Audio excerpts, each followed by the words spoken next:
the business will only grow as good as your team. And the sooner you realize that as a CEO, the faster you'll grow. Because like, if I do 16 hours of work now, like there's nothing I can do that's going to make the business go any further. There's just nothing that is that important for 16 hours of work. It's like I need 5, 6, 7, 8, 10 people who are all doing super important tasks. This is Biz Ninja Entrepreneur Radio with your host, Tyler Jorgenson. Welcome out to Biz Ninja Entrepreneur Radio. I am your host, Tyler Jorgenson, and man, we are going into like well over 500 plus shows and over 200 shows in this iteration of the show. And we're live on ABC News Radio and podcasts and YouTube and wherever you catch these amazing kinds of interviews. And today we have a great entrepreneur to be talking to, Tanner Chidester, who is the founder of Elite CEOs. And Tanner, I first met you when you were like apprenticing and kind of learning from David Fry. But man, watching you take off from there has been insane. So welcome out to the show. Yeah, thanks for having me. And you said my last name perfect. So absolute 5-star for this show. Everyone download it, record it, watch it. You are on the winner list now. That's huge. It's funny how certain names some people just don't get, but I grew up with some Chidesters, so that's probably why. When was the moment that you first realized that you were an entrepreneur? Oh man, it's so funny. You brought up David Fry, right? And we both know him, and we had lunch. And well, it was really, I mean, I'll back up slightly, is when I stopped playing football, because my whole goal was to play in the NFL, and that'd been my whole dream, my whole life. And then when that stopped, I was going to school, and I'm like, man, this sucks. Like, is this what people do the rest of their lives? And I had lunch with David Fry, and David Fry was like, hey man, you can make a lot of money. He's like, you got the attitude, the look, blah, blah, blah. I'm like, I don't know anything about business. No one in my family had ever done it.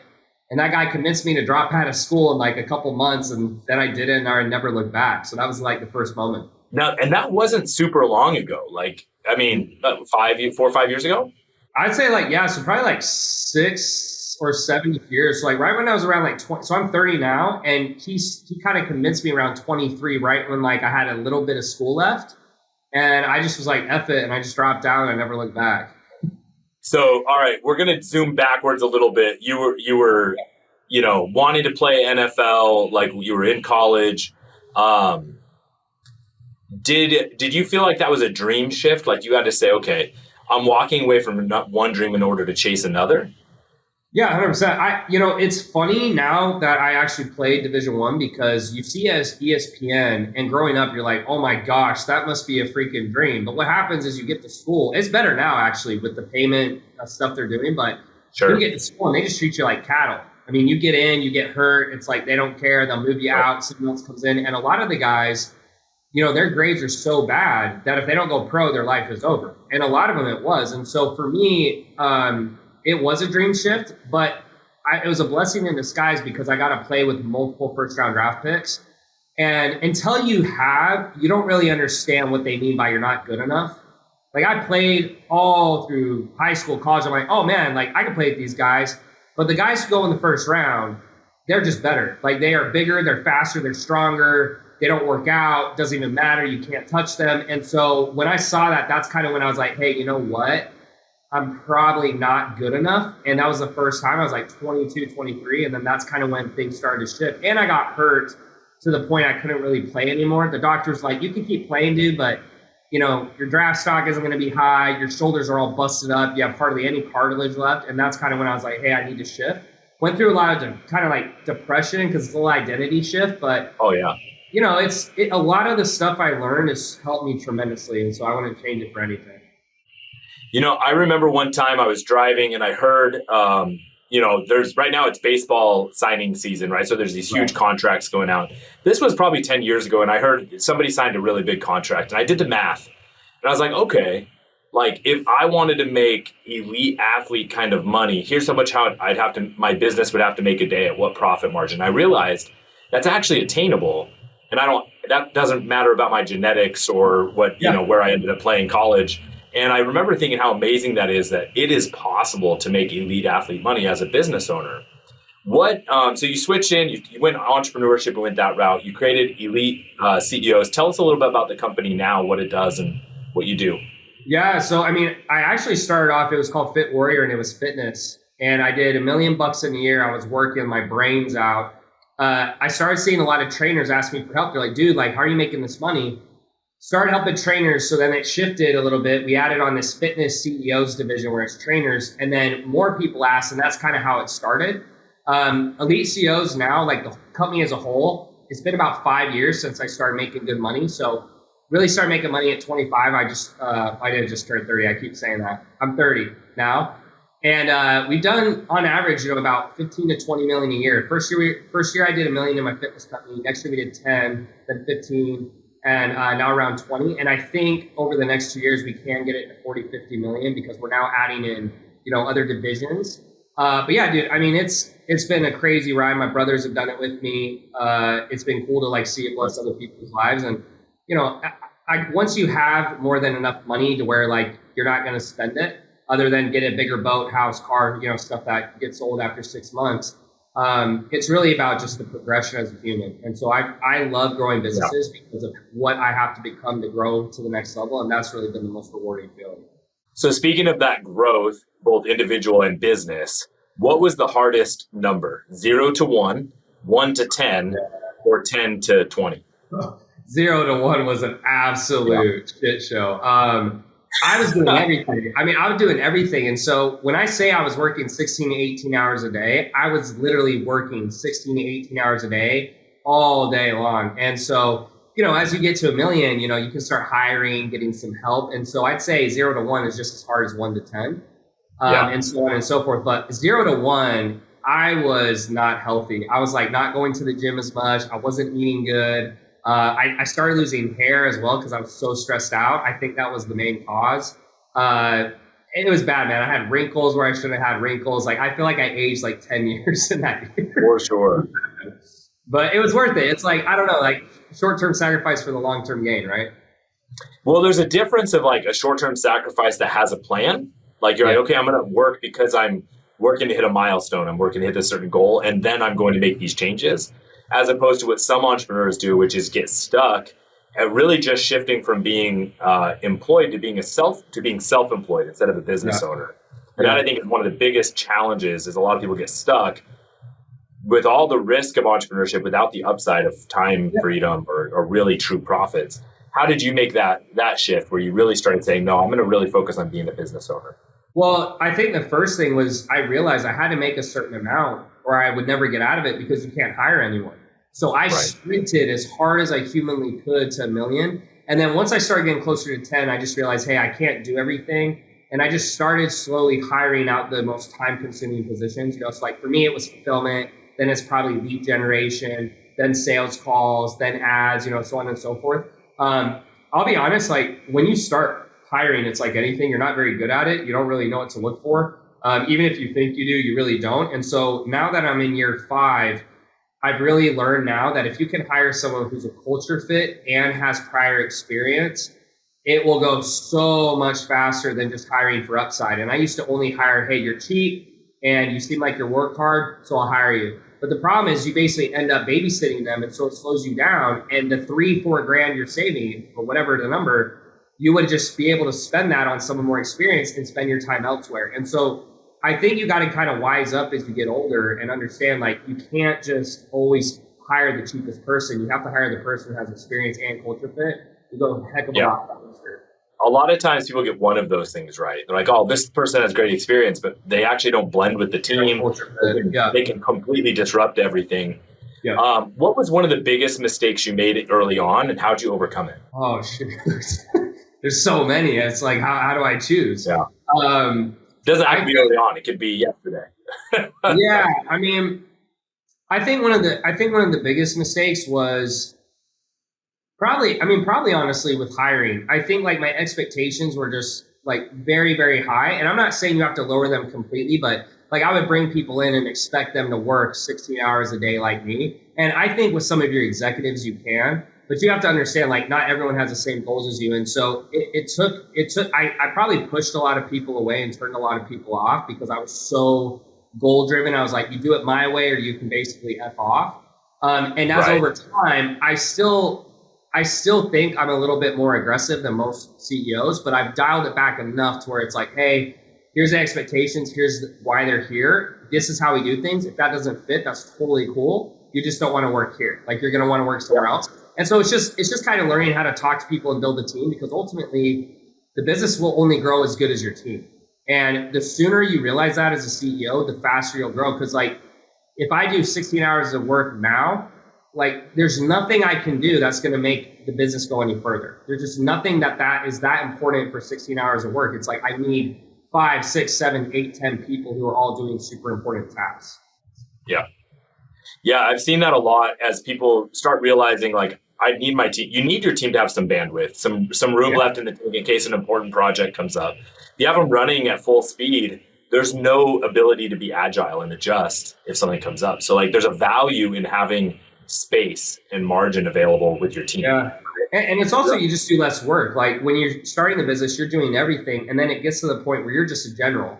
And so I spend most of my days now meeting with my managers and directing what we should do. And I'm actually not doing hardly any of the work. It feels different. Like at first it's actually hard. You feel like you're being lazy, but that's actually what the business requires at a higher level. You just have to have other people do the work for you, and you're simply kind of directing what they do. So as you move from Fit Warrior into Elite CEOs, kind of up-leveled the brand and kind of gone broader, what does your company do? Yeah. So in short, I mean, we just help take, businesses and help them get, to that first 10K plus month, or we take, existing businesses and help them scale. And, I like to think we do probably one of the best jobs out there. I mean, you get a personalized coach, you get templates, you get emails, you get a copywriting coach, you get a messaging coach, you get 3 calls a day, group call, 1-to-1, office hour, live events. I mean, it's just like as hands-on as it possibly can without us running the business for you. If you got any more hands-on, I feel like I'd have to take equity or something. Sure. So, but we really just take all the stuff I did to grow my companies.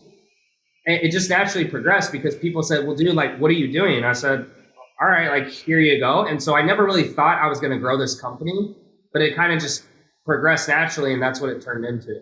You've hit some big milestones, right? And I know that you also, one of my favorite things that you do is you interview a lot of other big entrepreneurs and you provide like a nice summary of what you're learning from them. What are some people that you have helped you along in your journey? We mentioned David Fry. Like who else has been kind of instrumental in like helping you as you've learned and grown? Yeah, so David Fry for sure. He's like a second father to me. Just without him, I don't think I ever would have started down entrepreneurship. I'd have some job I hate and I'd make far less money than I make now. And not, I wouldn't know anyone, my team, my friends, etc. I'd say the next person, honestly, that I got really close to over the past year was, just Alex Hormozi. He's been a really good friend to me. He gives really good advice. He has guy has like a no BS meter. And so he'll say stuff to me that sometimes I'm like, damn, dude, like that was extremely direct, but I appreciate it. And it's been helpful for me simply for the fact that I feel like we relate on a lot of levels, and also he's close to me in age. And so I had I feel like I'm always improving as a person, but I always had this ego when someone older would talk to me. I'm just like, you're old. Like, yeah, you're old. Yeah, whatever, dude. You're like 20 years older than me. But like when Alex talks, I'm like, he's only a couple years older than me. And so I was like, and he's super successful. So it just really resonated. And a lot of what he said really like impacted me and helped me. And so I'd say between those two, it's like, I don't talk to too many people. I've had some other good conversations, but on a consistent basis, those two guys have really like helped me along. Awesome. Who's someone you really look up to? That's, you mentioned Alex, but who's someone like maybe farther ahead, or even historically that you really look up to? And what do you see in? Well, one of the most impressive conversations I've had so far was a guy named Scott Cohen. I've only talked to him once, and I plan on talking to him again, but he actually took his company to $1 billion in 2 years, completely bootstrapped. And he has an internet marketing background. So it's super cool conversation because he did SEO in an ad agency. He saw Invisalign, basically was like, I'll beat them at their own game, did everything better and sold it for $1 billion. And that just to me blew my mind, and just the speed at how fast he went, and just the fact he had that kind of internet marketing background. And so there's always other people I look at, I'm like, wow, that's impressive. But I think just because this was the space I, was taught, and this is where I started from, I always look at guys now that like, what Hormozi's doing, Alex Becker, Scott Cohen's a great example, that like were started in internet marketing and they kind of went into another direction and used what they learned. So super impressive guy, like loved the conversation, like just blew my mind how fast he grew. It's amazing. Yeah. And, as someone who's a little bit farther in age than you and Alex, not a ton, but a little bit, right? Yeah, you're good, man. It's fascinating because I remember being at your age and really having that same thing where I look up, okay, if you're a few years older than me, I want to learn from you. If you're farther than that, there's almost like you don't understand me and my era, my generation, or what the world is today. But man, I wish I would have kept that a little bit more open-mindedness and just like, what can I learn from each person? And I think that's just one of the things with time that you realize you can get amazing ideas from anybody, right, at any level. And some of the hyper implementers that I know are the kind of people that they look at just what can they learn from anyone around them, even if they're not ahead of them, right? Like, oh, this guy might be farther behind me, but I can apply what he's doing into what I know and have a result, right? And that's exponential. And it's also just like, and to your point, I love that, there's always someone doing better than you. And so I think it's like just keeping that humility and understanding, like some ponds, you're like, oh, I'm the big dog here. But the reality is like when you grow, you're just getting in a bigger pond where you're a smaller fish. And so just kind of keeping that perspective, what you said is like, there's always something to learn and being open-minded. And, the smartest people on earth think they're dumb, right? They think, oh, I don't know that much. And the dumbest people on earth think they know a lot. And so I agree with that sentiment. And so just dropping that ego and learning from everyone is like definitely the way to go. Yeah, and I love that the concept that you have to be willing to seem ignorant and be uncomfortable if you want to keep growing. There is also that temptation that once you hit one level of success, you have to now like brace yourself and stand on a podium, right? And stand on this pedestal. But really, like if you want to maintain that, and that's why I love your story, because you went 0 to $1 million pretty fast. But I am most impressed by how fast you went 1 to 10. Most businesses, most people do not do that their second year. That is super uncommon. Yeah, well, it's like, and it makes, sometimes I get mad because I'm like, man, it really hurt my ClickFunnels progression to get to the 25 and 50 million because that first year. But no, it definitely was like, all I cared about at that point in my life was, it was work, and everything and anyone was second. And so, I'm glad I did it, but it's also to keep perspective. People hear that and I'm like, I gave up everything to do that. And so if it sounds impossible, it's because it nearly was. So that's, it was a fun ride though. And I'm glad I did it. Yeah. Yeah. I don't think it's what worked for you. It doesn't mean it's always the only path. And that is one of the great things about being able to learn from others. It's actually why I started this show is like, okay, how do I learn from other people without having to necessarily go through the same amount of sacrifice? Right. So, you did that. You did a big sacrifice to get to where you are. How are you making sure you have better work-life balance or work-life integration now at this stage? Yes, that's such a great question. So I think I'm a little against the grain on this, but I don't necessarily think there is a quote unquote work-life balance. I think I'm at the point in my life where I just do what I want to do. And so I think you just have to really audit yourself. I got to a point where I felt if I wasn't working, I wasn't progressing. Now I'm in a phase where I've realized, hey, whether I hit 1 billion or 10 billion or 1 trillion or even like 100 million, whatever, like I'm not going to feel any different. And so for me, there are some things I do enjoy outside of work, not a ton. I like work is definitely like one of my favorite things, but there's a few things. So I just take a little more time now where I'm like, hey, you know what? Instead of going to bed tonight at 9 o'clock or 10, I'm going to go out with my friends and have a good time. I don't do it very often and I'm not going to feel bad about it, but it's just more of a personal decision. I don't think there's a right or wrong way to do things. And I think a lot of people, they try to project what they think is right on others. And it's like, hey, if they want to work 100 hours a week, let them work 100 hours a week. But for you, if you find fulfillment spending, 40 of your hours with your family and friends, by all means, because at the end of the day, a lot of what we do does not matter. That's my opinion. And so it's like, just do what you want to do. And if it makes you happy, then who's to say that you're wrong? The biggest thing in that I really agree with that I've had to learn recently is the not feeling bad about it. It's like if you want to go and spend time with your friends in one night, and that means you're probably not going to be as productive the first few hours of the next day. Correct. That's okay as long as you made the decision deliberately. Yeah. Hey, I'm making a choice to do this because it's what I want. That's totally healthy. No, I was just saying what's not healthy is to pretend, oh, I'm not, I'm doing this, but I'm still going to get up and be super productive. It's like, no, you're not. Be honest with yourself. Right. And just being okay with that outcome. So like if you're in a point in your life where all you care about is growth and money and finances and you just want to go as fast as you can, then yeah, you might need to make that sacrifice. But if you're okay and you can just be honest, like, hey, I'm okay to put that on the back burner for a day, I 100% agree. It's just not saying both, where it's like, oh, I'm going to still be just as productive. It's like you're not. And I agree. So I agree with what you just said. That's 100% spot on. Yeah. I think that's my biggest adjustment over the past few years is just being really honest with myself and being very deliberate. Like, you can't, you're not going to accidentally, grow a $50 million company, right? Yeah. Like you got to be deliberate. You got to be really smart with it all.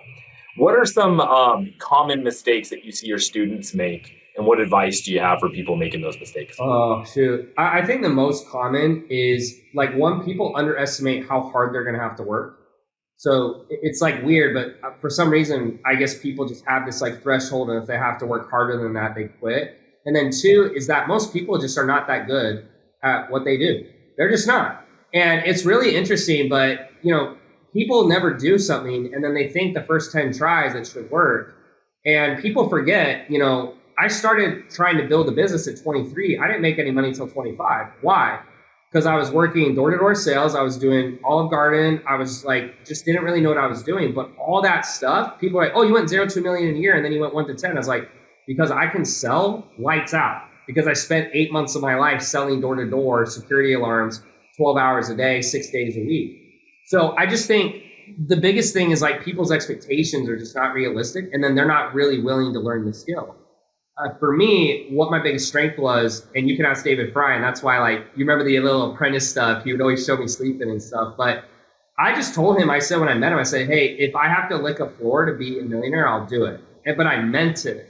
And a lot of people, they get a lot of this hustle porn stuff, and they like, oh yeah. And then when it comes time to do the work and nobody's watching, they don't want to do it. So I just think it's one, being willing to do the work, and then two, like, understand you probably suck. And that's like a hard thing for people to understand, is like they always want to blame the coach, the person, the program, their circumstance, the situation. And that's not a helpful thought. And so when you're like, hey, what am I doing wrong? Not only do you take your power back, but you'll actually improve. So between those two things, my best clients take massive ownership and they just go harder than anyone else. And they're the ones who are like, Tanner, oh my gosh, you're so amazing. I'm like, I didn't do anything. Like, you did it all. Like, I didn't do anything. So probably you provided frameworks, right? I think what's interesting is one of the biggest factors I've seen in people who excel, who grow really fast.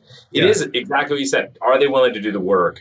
Because, you work 16-hour days. Yeah. Most people are only working about 4. Like, honestly, right? They're not really being productive. And in that, like, there's been studies done where it's actually even less. For the average employee, they're working a productive work is under 2 hours a day. So if you say, okay, I'm going to focus on being productive, let's even just say 8, right? You're doing 4 times the productivity in a given day. And so if you're willing to do the work and put in the reps, and you're also doing extra, and you're taking ownership and accountability, like, you're compounding that time, and your 2 years that you spent might be with somebody else's 10 years. Now, I'm of the belief that, like, you're only in a race with yourself. There's not, like, just because it took you 1 year doesn't mean everyone has to do it in 1 year or 2 years or 3 or whatever. But it's about taking the ownership and saying, hey, I know I'm still stuck in this place because I haven't put in the work, instead of blaming a program or a course or a book or whatever, right? Like, taking the ownership is huge. No, 100%. And like, to your point, like, I brought Scott Cohen, he did $1 billion in 2 years. So like, it's like, if I'm comparing myself to him, man, I'm going to feel like shit, but to someone else, like, wow, $1 million in a year is amazing. But yeah, you're right. Everyone's playing at their own race. And it's just, if you're not good enough yet, I always tell people, I say, like, unless you actually have a mental condition, like, not in a joking way, like an actual mental disability, the benefit of doing the reps is, even if you're terrible and you make mistakes, eventually it's like, okay, this is hot, shouldn't put my hand there. You keep doing it over and over, eventually you should get there, right? No matter where your skill set is. I just think a lot of people, they stop before they get there. And that's the sad part, because I did the math to date. My net worth loss would just be millions and millions and millions and millions of dollars. And I probably would have made $400,000 or $500,000 as an engineer today. And instead I've done over 50 million in sales. And I almost quit. You could ask David. I called that guy like 5 times. I'm like, bro, I'm going to quit. I'm going to quit. I'm going to quit. And so that's like what makes me sad, is like, that's what happens to a lot of people, is they just quit right before they hit success. And Yeah. That's why there's not that many people successful. Unfortunately, it's just tough. Yeah, it takes that grit of pushing through when it looks like, because to me there's a fine line between persevering even when all signs are, hey, you're on the wrong path, versus I'm going to persevere even though I'm in a hard stage. There's a difference. Some businesses need to be quit. Some ventures need to not be pursued. That's okay. Stopping as an individual on your path to success or whatever your goal is, that's not okay, right? And that's the difference to me between grit and just like being stubborn. Yeah. And I think like people can just look at it like the 4-minute mile. I bring this up in a couple interviews, but Billie Jean, I remember seeing his ads. And when I saw his ads, like, I know this thing can work now because I keep seeing this guy and like he can't be smarter than me. Not in a bad way, just I like looked up to the guy. And so I think it's kind of that 4-minute mile mentality. If you see someone who's done what you're trying to do, you got to know it can work. And that's what's got to keep you moving forward because they can't be that much smarter than you. That has to be your mentality. Has to be. I totally agree. I think success leaves clues. And the more people that you're looking out to and the more open-minded you are, the more clues you're going to see. If you want to see more clues that Tanner is dropping, you can follow him on Instagram at tanner.chidester. You can go to eliteceos.com and learn more about what they're doing. Tanner, my last question for you is a personal question. It's about, because, you know, I know for you, business is your main thing. But to me, business is about also creating a lifestyle that you're happy with. Yeah. What's one personal item on your bucket list you're going to do in the next 12 months? Well, man, that's what a great question. So I'm actually stepping out in the next like under 30 days as the face. So I'll be advising, but I'll be stepping out and I'm going to be traveling for like 2 months or so. A lot of the advice I've gotten from the affluent people I've talked to, they said, hey, take 2 months, do whatever the hell you want to do, read whatever you want to read, and your next idea will come. So I'm going to be traveling. I'm not sure yet, but we're going to start making the list here in the next week. So awesome. If you got any ideas, super stoked to go see or travel to, or do you not know yet? You know, just somewhere in Europe or Asia, so I can't get on my phone and talk to my team. So that's actually the plan, is like make sure the time zone's different enough that I am not into the work. But really, I haven't traveled too much outside of South America, and I've gone to Europe once, so I'm kind of probably going to get over in Europe and Asia, somewhere over there. Man, a lot of great places. Tanner, thank you so much for coming out on the show. Everyone, please go give him a follow on Instagram, tanner.chidester, and you can find him at Elite CEOs. Tanner, thank you so much. Now, my Biz Ninjas, wherever you're watching, listening, tuning in, it's your turn to go out and do something.